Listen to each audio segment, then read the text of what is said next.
Meu nome é Esperança Moreira, tenho 79 anos hoje e vou contar para vocês a história mais perturbadora que já vivenciei. Uma história que me arrancou pedaços da alma e que talvez vocês nem acreditem que seja real. Mas minha gente, cada palavra que vou dizer aqui aconteceu de verdade. E se vocês estão aqui me ouvindo neste momento, saibam que estão me ajudando a salvar outras mulheres que vivem o mesmo inferno que eu vivi. Se inscrevam no canal, porque histórias como essa precisam ser contadas, precisam ser ouvidas por quem tem coragem de escutar a verdade mais crua da vida. Nasci em 1945, numa cidadezinha perdida no sertão do Ceará, chamada Pedra Sangrenta. Um nome que agora entendo que não foi à toa que colocaram. Era uma época em que mulher não tinha voz, não tinha vez, não tinha nem direito de respirar sem pedir permissão. Mas o que eu vivi não foi apenas isso. Não, foi muito pior. O que aconteceu dentro da minha casa, entre aquelas 4 paredes pintadas de azul desbotado, foi um pesadelo que durou décadas e que quase me matou várias vezes. Meu pai, Major Benedito Moreira, era um homem que não media consequências. Era comerciante de gado, dono de terras, respeitado na cidade inteira, mas dentro de casa, meu Deus do céu, dentro de casa ele era o próprio demônio vestido de gente. Os olhos dele eram 2 brasas acesas, sempre vigiando, sempre julgando, sempre pronto para explodir igual bomba mal feita. Quando chegava em casa depois das negociações, o som das botas dele no chão de tijolo era como o sino da morte tocando, anunciando que o terror ia começar. A gente sabia, eu e minhas irmãs, que qualquer respirada mais alta, qualquer olhar torto, qualquer movimento que ele considerasse errado, ia virar motivo para castigo. E os castigos dele, minha Nossa Senhora, não eram brincadeira não. Não eram uns tapinhas ou uns gritos como fazem os pais normais. O homem tinha métodos que pareciam ter sido inventados pelo capeta em pessoa. Lembro até hoje, como se fosse ontem, da primeira vez que vi minha irmã Glória, 2 anos mais nova que eu, ser arrastada pelos cabelos até o quintal porque tinha deixado cair um prato na hora do almoço. O barulho da louça se despedaçando no chão foi como um tiro, e o silêncio que veio depois foi pior ainda, porque a gente sabia o que estava vindo. Ele pegou ela pelo braço, apertando tão forte que ficaram as marcas dos dedos roxas na pele branquinha dela, e gritou: "Nesta casa se aprende a ser mulher direito, ou não se aprende nada." Depois disso, ela ficou de joelhos no sol quente do meio-dia, sem água, sem comida, até o sol se pôr. E a gente lá dentro, ouvindo ela chorar baixinho, mas sem poder fazer nada, porque qualquer tentativa de ajudar ia piorar a situação para todo mundo. Minha mãe, Dona Firmina, coitada, era uma sombra andando pela casa. Tinha sido moça bonita, dessas que faziam os rapazes virarem o pescoço na rua, mas o casamento com meu pai foi sugando a vida dela como sanguessuga danada. Os olhos que brilhavam nas fotos antigas foram ficando opacos, sem luz, até parecerem 2 buracos vazios na cara. Ela levantava às 4 da madrugada para preparar o café do jeito que ele gostava, varria a casa inteira 2 vezes por dia, lavava a roupa até as mãos ficarem em carne viva, e mesmo assim sempre tinha alguma coisa errada, sempre tinha motivo para ele reclamar. Ninguém na cidade sabia o que acontecia dentro da nossa casa, porque o Major Benedito era homem respeitado, frequentava na igreja todos os domingos, cumprimentava todo mundo na rua, ajudava os necessitados quando convinha.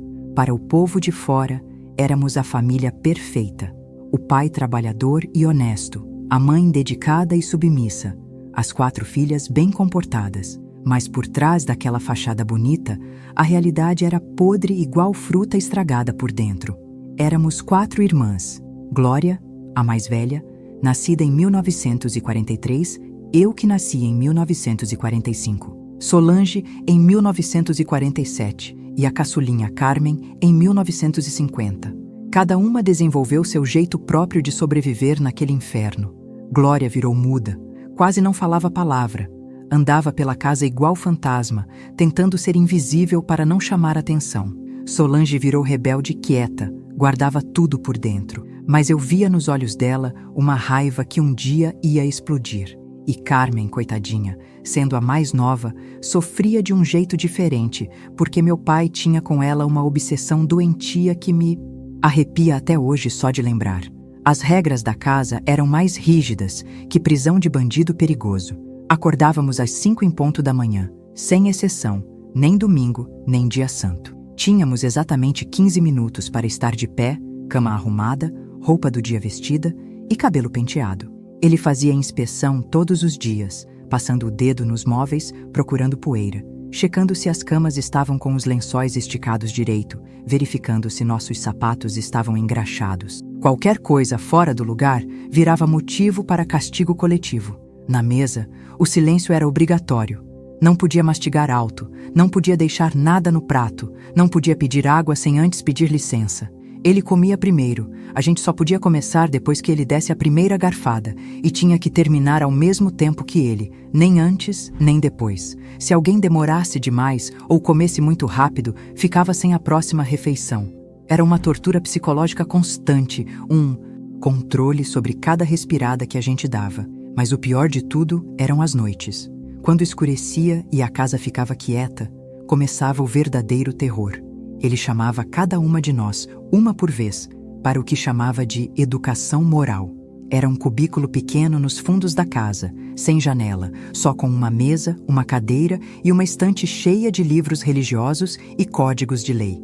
Ali, ele fazia interrogatórios que duravam horas, perguntando sobre nossos pensamentos, nossos sonhos, nossas conversas com outras pessoas. Queria saber cada detalhe do que fazíamos quando ele não estava olhando. A partir dos 12 anos, essas sessões ficaram ainda mais sinistras. Ele começou a fazer inspeções no nosso corpo, dizendo que precisava verificar se estávamos nos mantendo puras e dignas. Não vou entrar em detalhes porque ainda dói demais lembrar, mas posso dizer que aqueles momentos me marcaram para sempre. Era uma violação da nossa dignidade que me fazia querer morrer, sumir da face da terra, deixar de existir. E quando completei 14 anos, em 1959, tudo ficou muito pior. O Brasil estava mudando lá fora, começavam a tocar músicas diferentes no rádio, as revistas mostravam mulheres mais livres, mas dentro da nossa casa, o tempo parecia ter parado no século passado. Meu pai ficou ainda mais controlador, como se sentisse que o mundo estava escapando do controle dele e quisesse compensar, controlando a gente com mais violência ainda. Foi nessa época que minha mãe começou a definhar de vez. Passou a ter desmaios constantes, dores de cabeça terríveis, uma tosse seca que não parava nunca. Ela estava morrendo aos poucos e todo mundo via. Mas meu pai proibia qualquer visita ao médico, dizendo que era frescura de mulher preguiçosa. Carmen, que na época tinha 9 anos, foi quem mais sofreu vendo nossa mãe se acabar daquele jeito, porque era a filha mais grudada nela. Se vocês estão achando que essa história não pode ser real, que ninguém consegue viver numa situação dessas, eu entendo a descrença.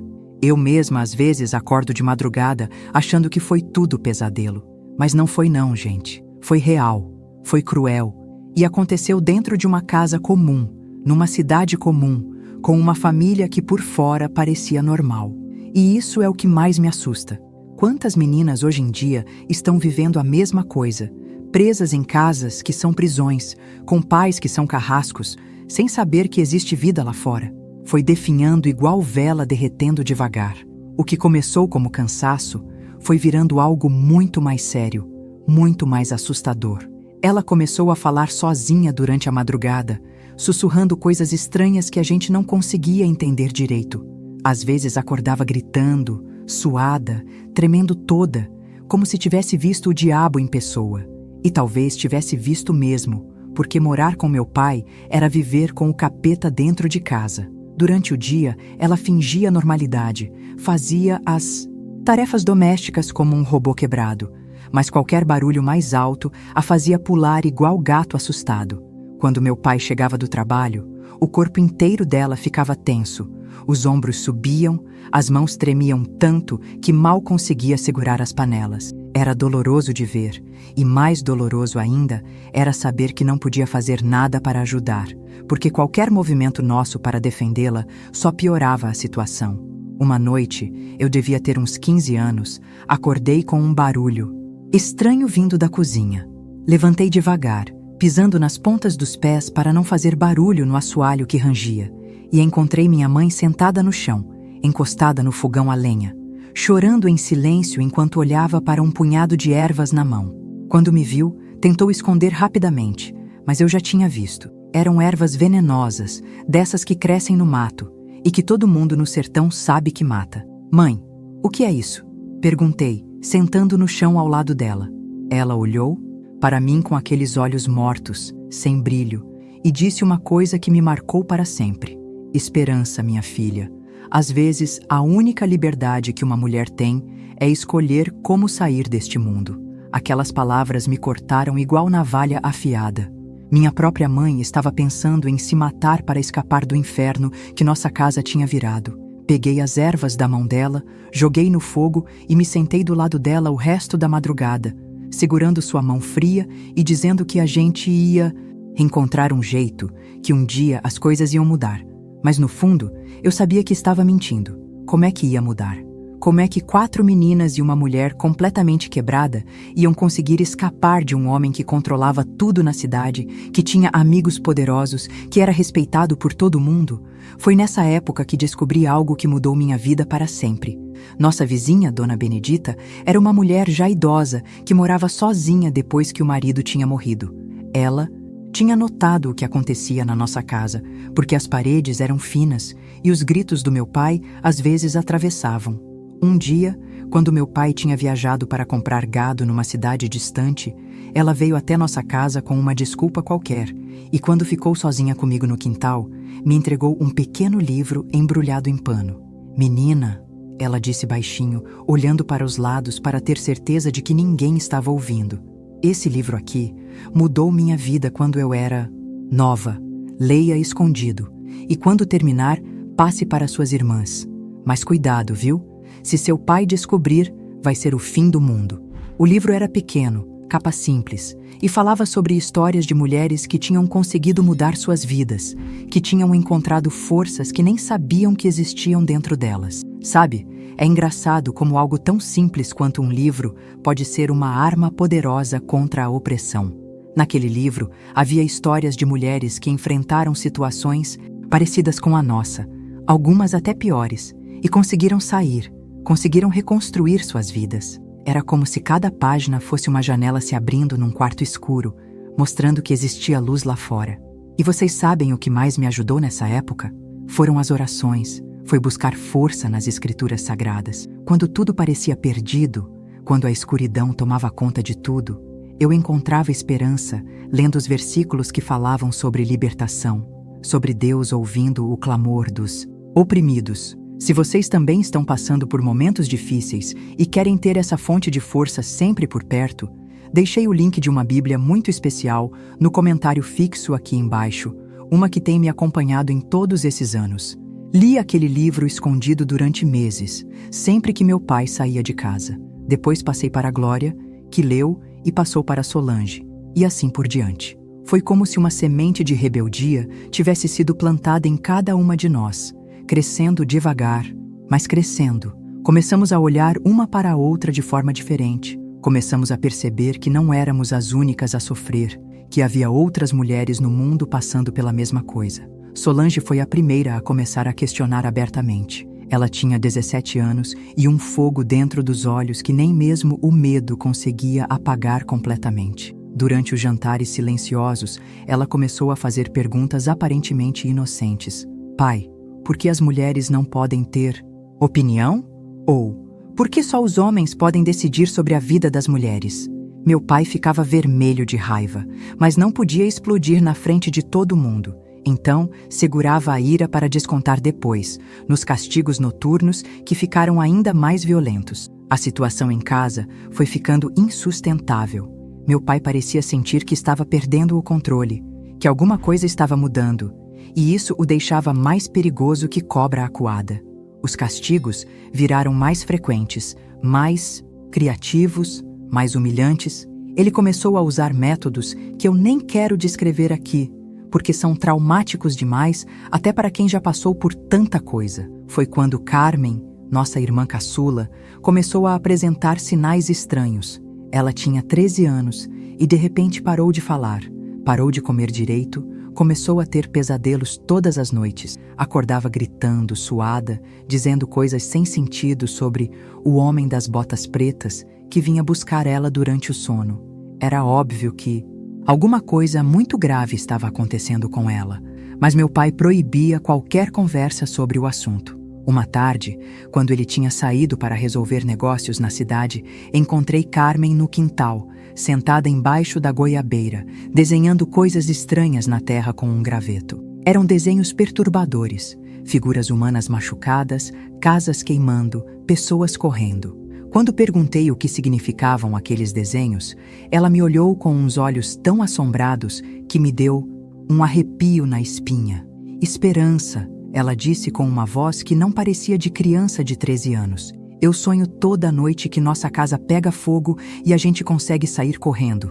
Mas quando acordo, ainda estou aqui e o fogo era só nos meus sonhos. Aquilo me partiu o coração. Minha irmã caçulinha estava desejando que nossa casa pegasse fogo para poder escapar. Que tipo de vida era essa que estávamos vivendo?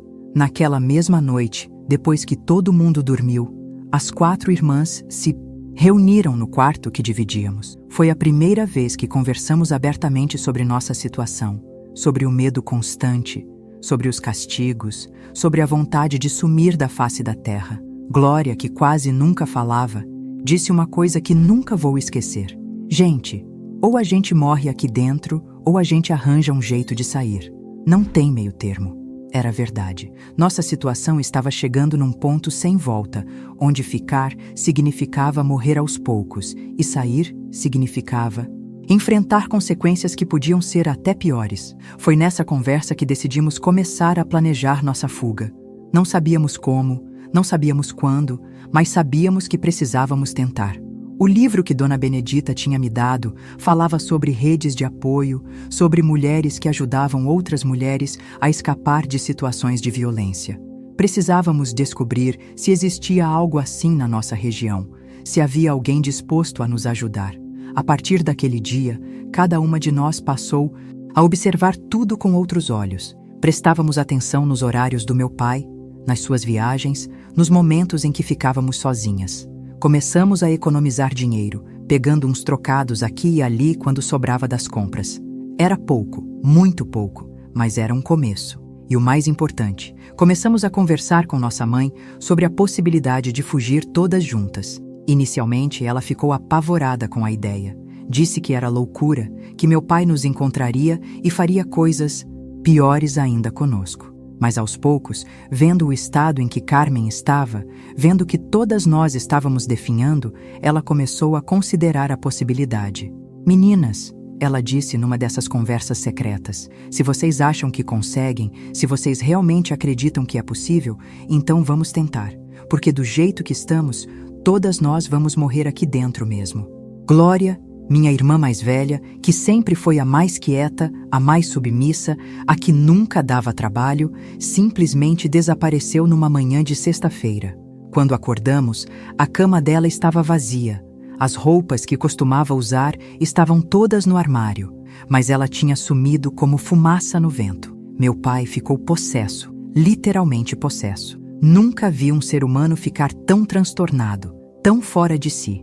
Ele quebrou tudo que tinha pela frente, virou mesas, jogou cadeiras na parede, gritou tanto que a vizinhança toda ouviu.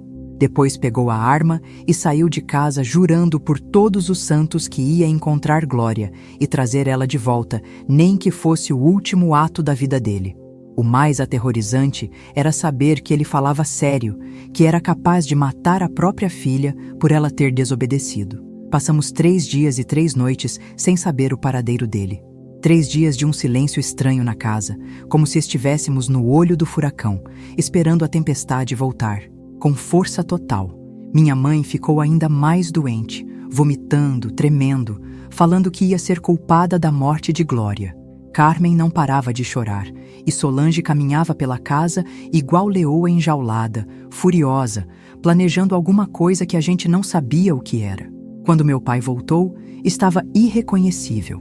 O cabelo despenteado, a barba por fazer, as roupas sujas e nos olhos uma expressão que misturava raiva, humilhação e algo que parecia medo. Ele tinha procurado Glória em todas as cidades vizinhas, tinha usado todos os contatos que tinha na polícia, tinha oferecido dinheiro para quem desse informação, mas não encontrou nem rastro dela. Era como se minha irmã tivesse se dissolvido no ar. Ela me envergonhou. Foi a primeira coisa que ele disse quando chegou em casa, a voz rouca de tanto gritar. Envergonhou o nome da família, destruiu nossa reputação na cidade. Agora todo mundo vai ficar olhando para vocês como filhas de homem que não sabe controlar a própria casa. E ali eu entendi uma coisa importante. Para meu pai, o pior não era ter perdido uma filha, era ter perdido a autoridade, o respeito dos outros homens da cidade. Mas alguma coisa tinha mudado para sempre. A fuga de Glória tinha aberto uma rachadura na fortaleza que meu pai construíra ao nosso redor. Se ela tinha conseguido escapar, significava que era possível, que havia brechas no sistema de controle dele. E mais importante ainda, significava que o poder dele não era absoluto como ele fazia questão de demonstrar. Os castigos que vieram depois foram os piores que já enfrentamos. Meu pai parecia querer compensar a perda de controle sobre Glória, aumentando o controle sobre nós três que ficamos. As inspeções noturnas ficaram mais frequentes, mais humilhantes, mais violentas. Ele começou a nos trancar no quarto durante o dia todo nos fins de semana, para ter certeza de que não íamos tentar fugir também. A comida diminuiu, os horários ficaram mais rígidos, e qualquer olhar que ele interpretasse como desafiador virava motivo para castigo severo. Foi nessa época que Solange começou a mostrar sinais de que também estava planejando alguma coisa. Ela tinha 18 anos, era bonita igual uma pintura, e tinha começado a receber olhares dos rapazes da cidade quando saía para fazer compras. Meu pai, percebendo isso, ficou ainda mais vigilante, mais possessivo. Começou a acompanhar ela até a feira, até a igreja. Não deixava ela sozinha, nem para ir ao banheiro. Mas Solange era esperta, mais esperta que qualquer um de nós imaginava. Ela tinha começado um namoro secreto com Antônio, filho do ferreiro da cidade, um rapaz trabalhador que sonhava em ir embora para São Paulo tentar a vida na capital. Eles se encontravam escondido durante as madrugadas, quando meu pai dormia bêbado depois de uma noite inteira bebendo cachaça e remoendo a humilhação de ter perdido Glória. Eu descobri o namoro secreto por acaso, numa noite que acordei para beber água e vi Solange voltando do quintal, descalça, com os cabelos despenteados e uma expressão no rosto que eu nunca tinha visto antes. Era felicidade, gente. Pela primeira vez na vida, eu vi a minha irmã genuinamente feliz, com os olhos brilhando de alegria em vez de medo. Esperança, ela me disse naquela noite, quando ficamos sozinhas no quarto. Eu vou embora daqui. Antônio me pediu em casamento e a gente vai fugir para São Paulo semana que vem. Ele tem dinheiro guardado, tem um primo lá que arranjou trabalho para ele numa fábrica.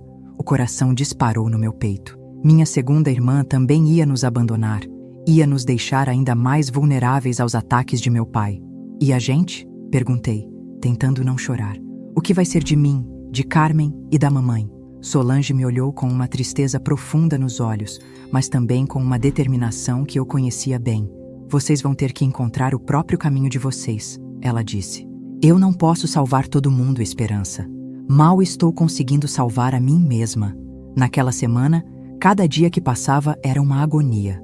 Solange fingia normalidade durante o dia, fazia as tarefas domésticas, obedecia às ordens de meu pai, mas eu via nos olhos dela a contagem regressiva para a liberdade. E eu sentia um misto de felicidade por ela e terror absoluto pelo que ia acontecer conosco quando meu pai descobrisse que tinha perdido mais uma filha. A fuga aconteceu numa noite de lua nova, quando a escuridão era total. Solange saiu pela janela do quarto, desceu pelo pé de manga que crescia do lado da casa e encontrou Antônio esperando com 2 cavalos na estrada. Quando acordamos na manhã seguinte e vimos a cama vazia dela, sabíamos que nossa vida tinha acabado de ficar infinitamente mais perigosa. A reação de meu pai foi pior que da primeira vez. Muito pior. Ele não gritou, não quebrou nada, não saiu procurando. Ficou sentado na cadeira da sala por horas, olhando para o vazio, com uma expressão que me deu arrepios. Era como se alguma coisa tivesse quebrado dentro da cabeça dele, como se a perda de 2 filhas em menos de 1 ano tivesse mexido com o juízo dele de uma forma perigosa. Quando finalmente se levantou, foi até o quarto onde eu e Carmen estávamos abraçadas, morrendo de medo, e disse uma coisa que me gelou o sangue. Agora vocês duas vão aprender o que acontece quando uma família se desmancha. Vão aprender que desobediência tem preço, e que esse preço vai ser pago com muito sofrimento. Os meses que se seguiram foram os piores da nossa vida. Meu pai transformou nossa casa numa prisão de verdade. Colocou grades nas janelas, trancas especiais nas portas e começou a nos vigiar 24 horas por dia. Não podíamos sair nem para o quintal sem ele estar por perto. A comida virou ainda mais escassa, os castigos ainda mais brutais e o clima de terror se tornou tão intenso que Carmen voltou a ter aqueles pesadelos horríveis todas as noites. Minha mãe, coitada, estava claramente enlouquecendo. Ela falava sozinha, ria sem motivo. Às vezes passava horas sentada num canto, balançando para frente e para trás como criança traumatizada. Ver minha mãe se desintegrando daquele jeito, ver minha irmã caçula definhando de medo e saber que eu estava cada vez mais sozinha para enfrentar meu pai, me deixou numa angústia que não sei como consegui suportar. Foi nessa época que começaram as visitas do Dr. Valdomiro, um médico da cidade vizinha que meu pai chamou para examinar nossa situação mental. Esse homem, que deveria cuidar da saúde das pessoas, na verdade estava ali para ajudar meu pai a nos controlar ainda mais. Ele receitava remédios que deixavam a gente sonolenta, confusa, sem forças para reagir. Era como se estivessem nos drogando para facilitar o controle. Mas mesmo naquela situação desesperadora, mesmo com 2 irmãs longe e uma mãe enlouquecendo, eu não desisti da ideia de escapar. Pelo contrário, a fuga de Glória e Solange tinha me mostrado que era possível sim sair daquela vida, que havia um mundo lá fora onde mulheres podiam ser livres, e se elas tinham conseguido, eu também ia conseguir. Era só questão de tempo, de oportunidade e de muita coragem. Externa para manter a gente sob domínio, resolveu que era hora de me arranjar um marido. Mas não qualquer marido não. Ele escolheu o pior homem que poderia existir em toda a região, Coronel Damasceno, um homem de 50 e tantos anos, viúvo, dono de terras, conhecido por tratar as esposas que teve como gado marcado. A primeira esposa do coronel tinha morrido em circunstâncias estranhas, com machucados pelo corpo que ele dizia ser de quedas acidentais. A segunda tinha sumido de casa e nunca mais ninguém soube o paradeiro dela.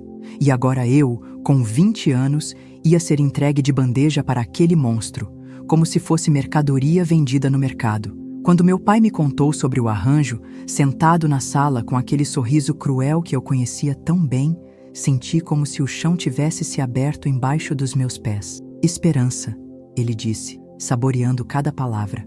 Você vai se casar com o Coronel Damasceno no final do mês. Já está tudo acertado. Ele vai te ensinar a ser uma esposa obediente, coisa que eu não consegui fazer direito.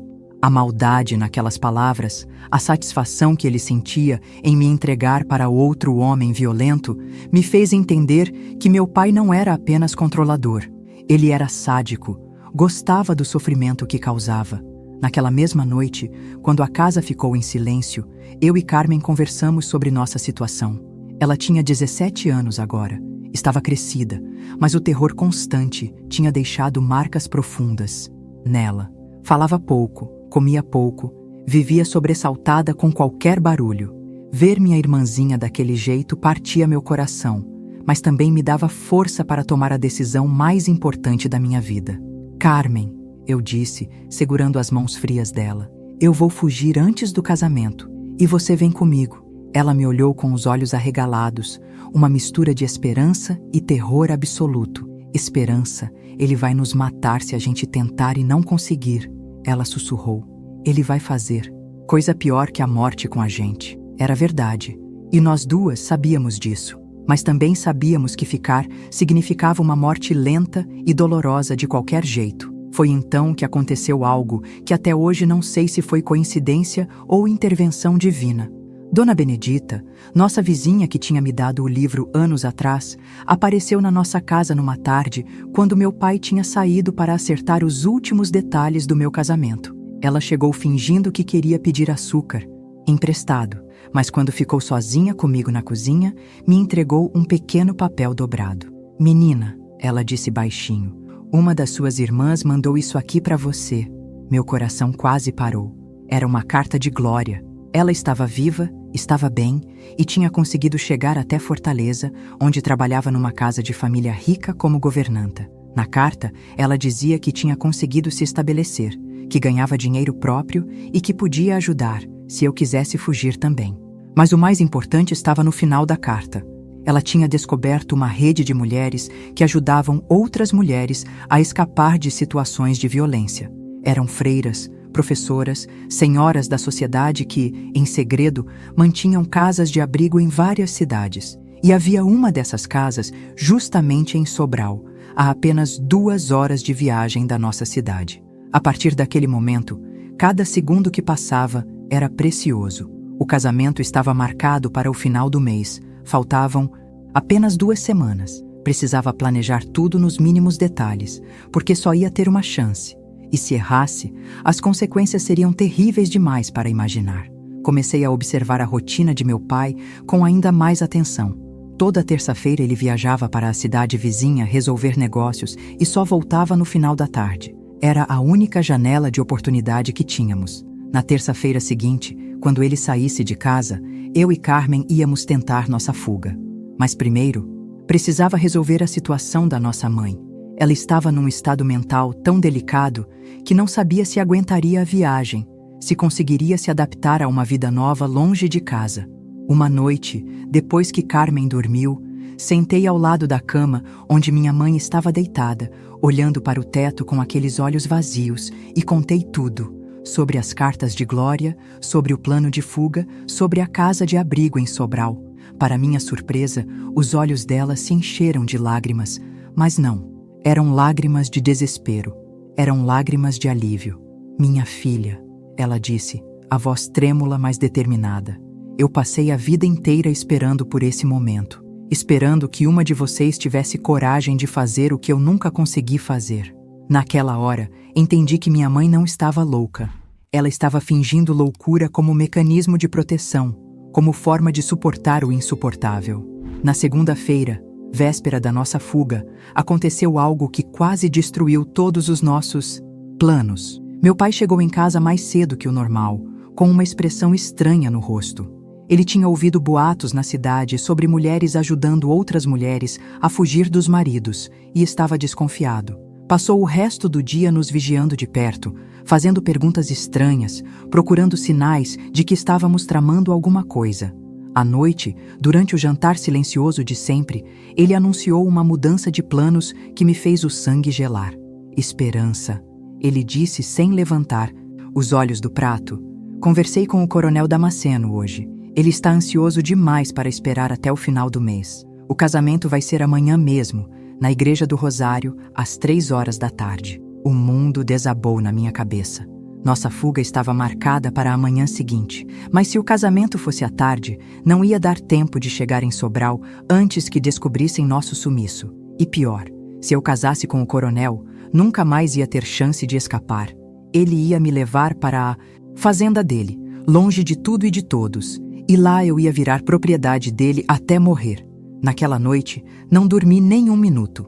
Ficava olhando para o teto, calculando possibilidades, tentando encontrar uma saída. Foi quando tive uma ideia desesperada, arriscada demais, mas que talvez fosse nossa única chance. Em vez de fugir de manhã, íamos fugir de madrugada, antes mesmo do sol nascer. Era perigoso porque as estradas eram escuras, havia bandidos nos caminhos, e 3 mulheres sozinhas podiam virar alvo fácil. Mas era melhor arriscar morrer tentando escapar do que morrer lentamente nas mãos daqueles homens. Às 2 horas da madrugada, acordei Carmen e minha mãe.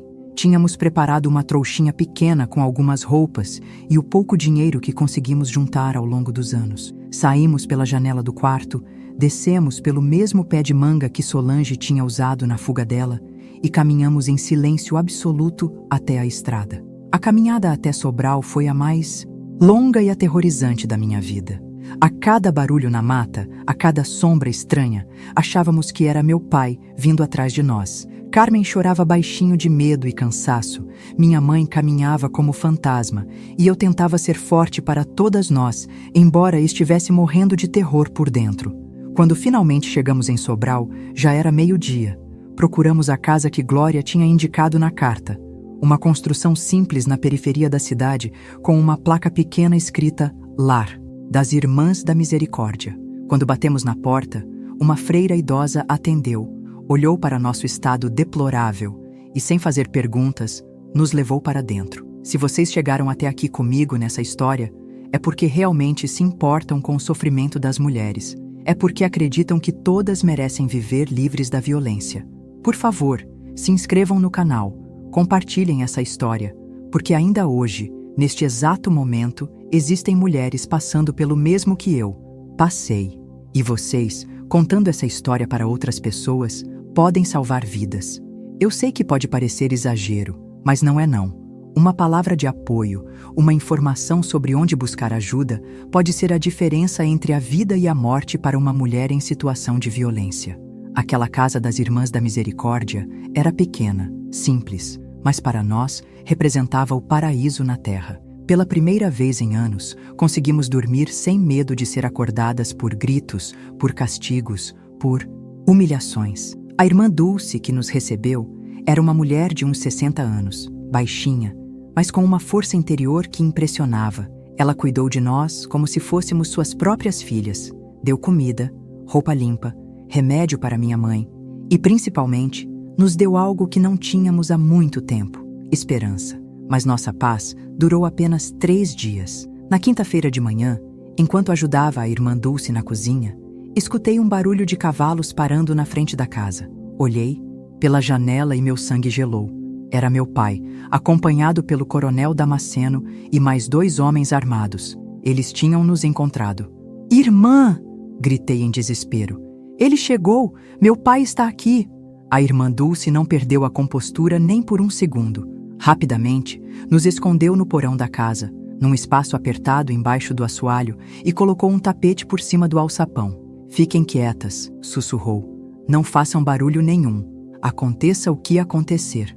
O que aconteceu a seguir foi terrível. Através das frestas do assoalho, conseguimos ver as botas do meu pai caminhando pela casa, ouvir sua voz alterada interrogando a irmã Dulce. Ele estava fora de si, ameaçando, gritando, dizendo que sabia que estávamos escondidas ali. O coronel Damasceno, com aquela voz grossa e ameaçadora, dizia que ia quebrar a casa inteira até nos encontrar. "Coronel", a irmã Dulce dizia, com uma calma impressionante, "esta é casa de Deus. Se havia mulheres aqui, já partiram há muito tempo. Não temos nada a esconder de homens de bem como os senhores." Mas eles não acreditaram. Reviram a casa toda, quebraram móveis, espalharam as coisas pelo chão, chegaram até a levantar algumas tábuas do assoalho, mas graças a Deus não descobriram nosso esconderijo. Ficamos ali embaixo por mais de 2 horas, tremendo de medo, abraçadas uma na outra, ouvindo meu pai ameaçar a irmã Dulce de prisão, de fechamento da casa, de todo tipo de represália se descobrisse que ela estava mentindo. Carmen estava quase desmaiando de pânico. Minha mãe rezava baixinho e eu mordia a própria mão para não fazer barulho. Quando finalmente foram embora, a irmã Dulce nos tirou do porão com uma expressão grave no rosto. "Meninas", ela disse, "vocês não podem ficar aqui. Eles vão voltar e da próxima vez vão trazer mais gente, talvez até a polícia. Precisamos mandá-las para longe, para um lugar onde eles nunca vão conseguir encontrar." Foi assim que soubemos sobre a Casa da Bonpom. Esperança. Um abrigo secreto mantido por freiras em Fortaleza, especificamente para mulheres fugindo de situações de violência extrema. Era um lugar onde podíamos não só nos esconder, mas também aprender uma profissão, ganhar nossa própria vida, reconstruir nossas existências do zero. A viagem para Fortaleza foi uma aventura perigosa. A irmã Dulce conseguiu um caminhão de mudança que estava indo para a capital, e nós viajamos escondidas no meio dos móveis, cobertas por lona, quase sem conseguir respirar direito. Foram 8 horas de viagem infernal, com medo de ser descobertas a qualquer momento, mas valeu cada segundo de sofrimento quando finalmente chegamos na capital. Fortaleza, em 1965, era um mundo completamente diferente do nosso sertão. Prédios altos, carros, gente correndo para todos os lados, barulho constante, movimento dia e noite. Para 3 mulheres que tinham passado a vida inteira numa cidadezinha onde todo mundo se conhecia, aquilo era assustador e maravilhoso ao mesmo tempo. A Casa da Esperança ficava num bairro simples, disfarçada como pensão normal, mas por dentro era organizada especialmente para receber mulheres em nossa situação. Havia dormitórios, cozinha comunitária, sala de aula onde ensinavam profissões como costura, cozinha, limpeza, cuidado de crianças. Era comandada por Dona Francisca, uma mulher forte que tinha passado por situação parecida com a nossa décadas atrás e agora dedicava a vida a ajudar outras. Aqui, vocês vão aprender a viver. Foi a primeira coisa que Dona Francisca nos disse. Vão aprender que mulher pode trabalhar, pode ganhar dinheiro, pode tomar decisões, pode ser independente. Mas também vão aprender que liberdade tem preço, que não é fácil construir vida nova quando se passa a vida inteira sendo controlada. E não era fácil mesmo. Os primeiros meses foram terríveis. Eu não sabia fazer nada sozinha, não sabia lidar com dinheiro, não sabia me virar na cidade grande. Tinha medo de tudo, de falar com estranhos, de sair na rua sozinha, de tomar decisões simples como que roupa vestir ou que comida comprar. 20 anos de controle absoluto tinham me transformado numa criança assustada no corpo de uma mulher adulta. Carmen estava ainda pior. Ela tinha crises de pânico constantemente, acordava gritando durante a noite, se escondia embaixo da cama quando ouvia vozes masculinas. O trauma que nosso pai tinha causado nela era tão profundo que parecia impossível de curar. Minha mãe, por outro lado, melhorou drasticamente. Longe do ambiente de terror, ela foi recuperando a sanidade, voltando a ser a mulher inteligente e carinhosa que tinha sido antes do casamento. Foi minha mãe quem me deu força para continuar nos momentos mais difíceis. Esperança, ela dizia quando me via chorando de saudade de casa, mesmo sabendo que casa para nós tinha sido inferno. A gente passou por coisas que nenhuma mulher deveria passar, mas a gente sobreviveu. Agora é hora de aprender a viver de verdade. Comecei a trabalhar como faxineira em escritórios durante a noite. Era trabalho pesado, mal pago, mas era meu trabalho, meu dinheiro, minha decisão. Pela primeira vez na vida, eu tinha algo que ninguém podia tirar de mim: minha independência financeira. Pode parecer pouco, mas para quem passou a vida inteira dependendo da boa vontade de um homem violento, ganhar o próprio dinheiro era revolucionário. Aos poucos, fomos nos adaptando à vida nova. Carmen começou a fazer tratamento com uma psicóloga voluntária da Casa da Esperança, uma mulher jovem que tinha estudado formas de ajudar pessoas traumatizadas. Minha mãe arrumou trabalho numa casa de família rica, cuidando de crianças, algo que fazia muito bem porque tinha criado 4 filhas. E eu, além da faxina, comecei a estudar à noite, numa escola para adultos. Estudar foi a descoberta mais incrível da minha vida. Aprender a ler melhor, a escrever, a fazer contas, a entender como o mundo funcionava, foi como descobrir que eu tinha uma mente, que eu era capaz de pensar, de questionar, de formar opinião própria. Tudo isso que meu pai tinha tentado destruir em mim durante tantos anos estava ali, intacto, esperando a chance de florescer. Foi na escola que conheci o professor Joaquim, um homem diferente de todos que eu tinha conhecido até então. Ele tratava as alunas com respeito, estimulava nossas perguntas, dizia que nossa opinião importava. No começo, eu tinha pavor dele, como tinha de qualquer homem, mas aos poucos fui percebendo que existiam homens bons no mundo, homens que não queriam controlar nem machucar as mulheres. Joaquim foi a primeira pessoa fora da minha família que soube da minha história completa. Contei para ele sobre meu pai, sobre os castigos, sobre a fuga, sobre o medo constante que ainda sentia. Ele me ouviu sem julgar, sem tentar minimizar meu sofrimento, e depois disse algo que nunca vou esquecer. Esperança, você é a mulher mais corajosa que eu já conheci. Sobreviver ao que você sobreviveu e ainda ter força para reconstruir a vida é heroísmo puro. Naquela época, chegaram notícias das minhas irmãs. Glória tinha se casado com um homem bom em Fortaleza e estava esperando o primeiro filho. Solange estava em São Paulo, trabalhando numa fábrica, ganhando bem, planejando estudar enfermagem. Saber que elas estavam bem, que tinham conseguido construir vidas felizes, me dava ainda mais força para continuar lutando pela minha própria reconstrução. Em 1968, 3 anos depois da nossa fuga, aconteceu algo que mudou nossa vida para sempre. Meu pai morreu. A notícia chegou através de uma carta de um primo distante, que contava que o Major Benedito tinha sofrido um derrame fulminante e morreu sozinho na sala de casa, sem ninguém por perto para socorrer. A casa onde vivemos aquele inferno todo estava abandonada, com mato crescendo no quintal, janelas quebradas, como se o próprio lugar tivesse morrido junto com ele. Quando soube da morte dele, não senti tristeza nem alívio.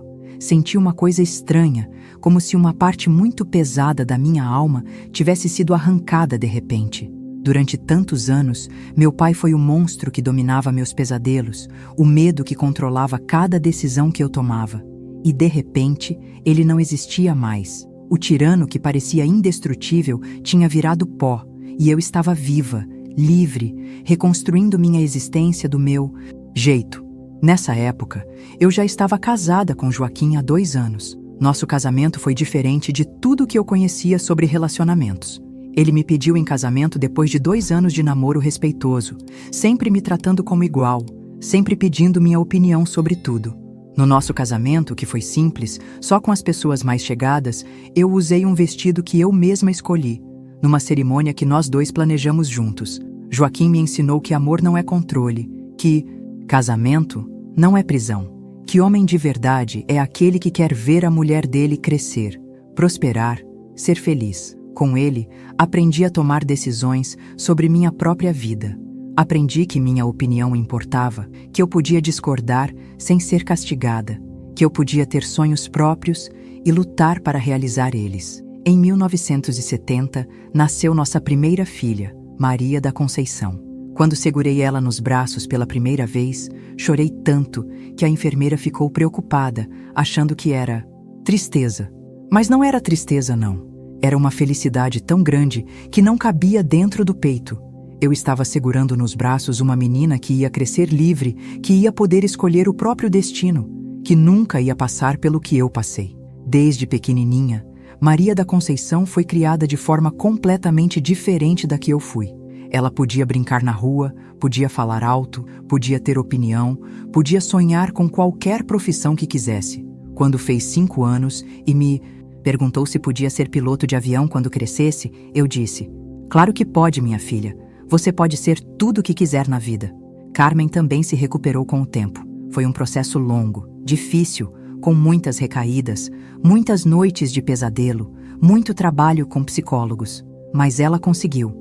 Aos 25 anos, se casou com um rapaz gentil que conheceu na igreja, virou professora primária, teve 3 filhos lindos. Hoje, aos 74 anos, ela é uma mulher forte, independente, que ajuda outras mulheres a superar traumas parecidos com o nosso.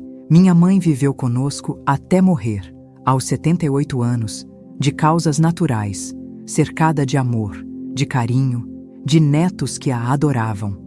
Ela teve tempo de ver a família que criamos, de participar da criação dos meus filhos, de ser a avó carinhosa que nunca pôde ser mãe carinhosa porque estava ocupada demais sobrevivendo. Seus últimos anos foram os mais felizes da vida dela. Glória e Solange também seguiram caminhos de sucesso. Glória virou empresária, dona de uma loja de roupas em Fortaleza, mãe de 4 filhos, avó de 9 netos. Solange se formou enfermeira, trabalhou a vida inteira no Hospital das Clínicas em São Paulo, salvou centenas de vidas, aposentou com dignidade.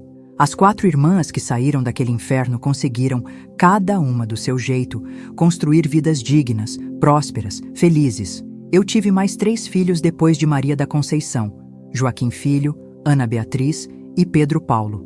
Todos, eles foram criados sabendo da nossa história, sabendo que a liberdade que eles tinham foi conquistada com muito sofrimento e muita luta. Ensinei meus meninos a respeitar as mulheres, a nunca usar força para resolver conflitos, a entender que homem de verdade é aquele que protege, não aquele que machuca. Minhas filhas foram criadas sabendo que podiam sonhar alto, que podiam estudar, trabalhar, viajar, se casar ou não se casar, ter filhos ou não ter, que a vida delas pertencia a elas mesmas. Hoje, Maria da Conceição é médica, Ana Beatriz é advogada especializada em direitos das mulheres. Elas falam com orgulho da avó e da mãe que tiveram coragem de fugir da violência. Passei a vida inteira, depois que me libertei, ajudando outras mulheres a escapar de situações parecidas com a nossa. Junto com Dona Francisca e outras sobreviventes, criamos uma rede de apoio que funcionou por décadas em Fortaleza. Calculamos que ajudamos mais de 1.000 mulheres a reconstruir suas vidas ao longo dos anos. Era um trabalho perigoso, porque mexia com homens poderosos, com famílias tradicionais, com estruturas de poder que não queriam ser questionadas. Recebemos ameaças, tentativas de intimidação, pressão para parar com nosso trabalho. Mas não paramos nunca, porque sabíamos que cada mulher que conseguíamos salvar significava uma família inteira que ia crescer livre da violência. Hoje, aos 79 anos, olho para trás e vejo o caminho que percorri. Saí de uma casa onde era tratada como animal, onde não tinha direito nem de respirar em paz, e construí uma vida cheia de amor, de respeito, de dignidade. Criei filhos que nunca levantaram a mão para ninguém, que tratam suas esposas como rainhas, que ensinam seus próprios filhos sobre igualdade e respeito. Mas sei que nossa luta não acabou. Ainda hoje, neste exato momento, há mulheres sendo espancadas, humilhadas, controladas por homens que acham que têm direito de dominar outras pessoas. Há meninas sendo criadas para ser submissas, para aceitar violência como se fosse normal, para não sonhar com vida melhor. Por isso conto minha história. Por isso falo sobre as coisas horríveis que passei, mesmo sabendo que dói reviver essas memórias. Porque enquanto uma mulher estiver apanhando em casa, enquanto uma menina estiver sendo criada para ser escrava, nossa luta não acabou. Se você chegou até o final desta história, significa que você tem um coração que se importa com o sofrimento dos outros. E isso me enche de esperança, porque são pessoas como você que fazem a diferença no mundo. Por favor, se inscreva no canal.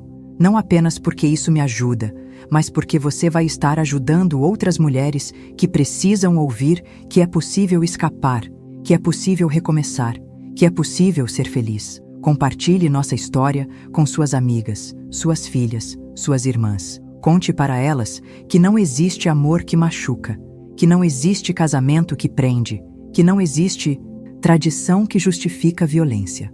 Ensine para os homens da sua vida que força não é sinal de masculinidade, que respeito é o que faz um homem ser grande. E se você está passando por uma situação parecida com a que eu passei, se você está lendo isso enquanto vive num inferno parecido com o nosso, saiba que há saída. Há pessoas dispostas a ajudar, há lugares onde você pode se refugiar, há vida lá fora esperando por você. Não desista, não aceite que essa é sua sina. Você merece ser feliz, você merece ser livre, você merece ser respeitada. Contem para mim, nos comentários, as histórias de vocês. Contem como essa história tocou o coração de vocês, o que aprenderam com ela, como pretendem usar essas lições na vida de vocês. Vamos criar aqui uma comunidade de pessoas que se importam umas com as outras, que se ajudam, que se fortalecem mutuamente. Obrigada por me ouvirem. Obrigada por se importarem. Obrigada por serem parte da solução. Juntos, podemos construir um mundo onde nenhuma criança precise passar pelo que eu passei, onde nenhuma mulher precise fugir de madrugada para ser livre. Um mundo onde amor significa cuidado, onde família significa proteção, onde casa significa paz. Que Deus abençoe cada um de vocês e que nossa história sirva de força para quem precisa de coragem para recomeçar.